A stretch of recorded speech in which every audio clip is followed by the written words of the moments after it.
Screenplay presents B. Bandeli Thomas's first play for television.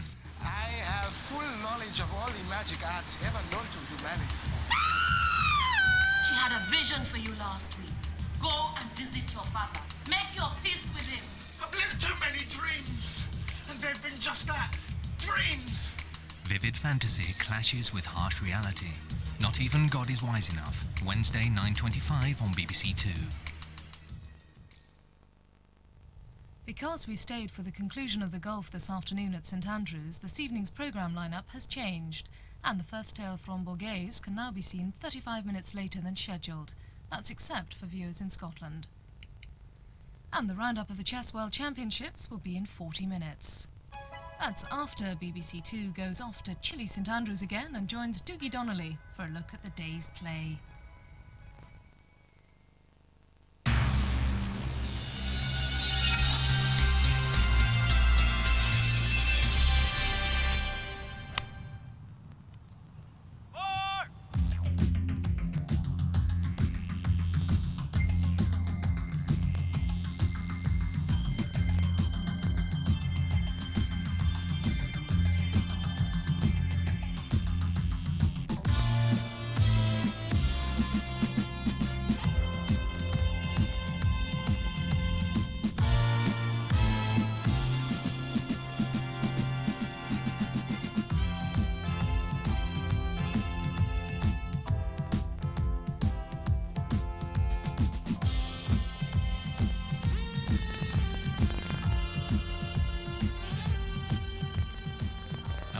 To you from St Andrews at the end of a day which saw the 9th Alfred Dunhill Cup finally decided, but not without a few anxious moments along the way.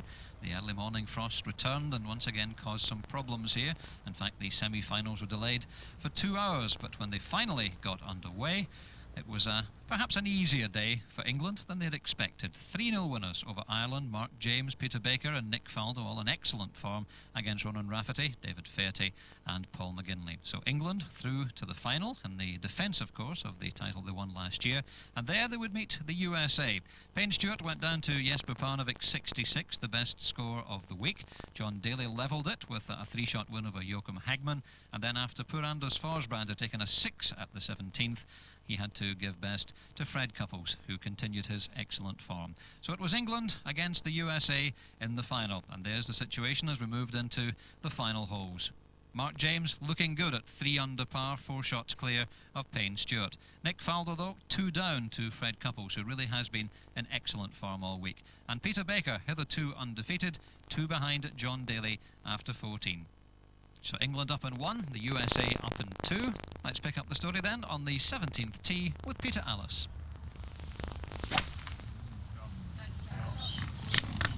Traction left, but a good hit.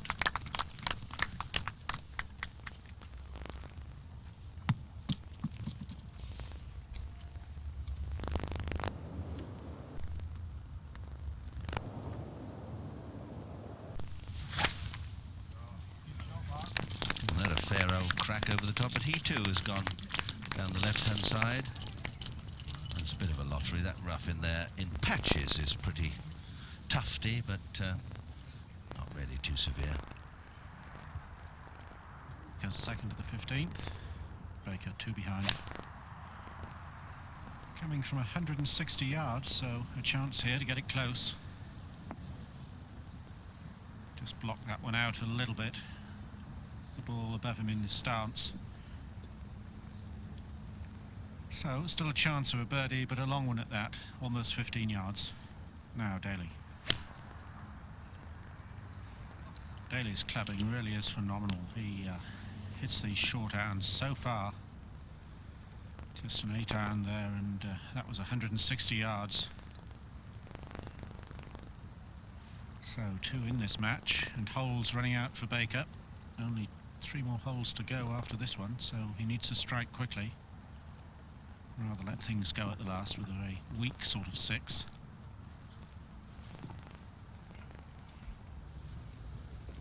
Now Nick Faldo with a little metal spoon here at the 16th. There's a line down the right-hand side which passes the bunkers That's the brave line that eases up the second shot. Nick has taken the other option down the left-hand side and is stopped nicely on the edge of the fairway.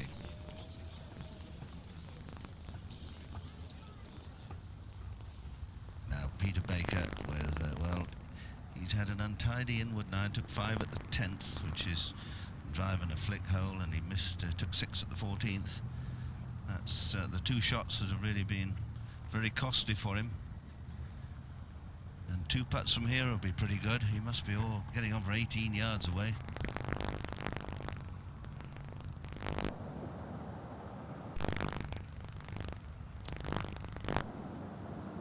Another good judgment of pace.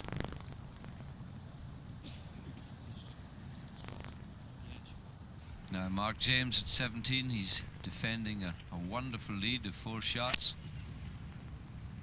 And I hope he's played that safely out to the right. And that's pretty good. Mark at 3 under, Payne Stewart 1 over. And 5 will certainly do here. Fred Couples, 16th. Second shot.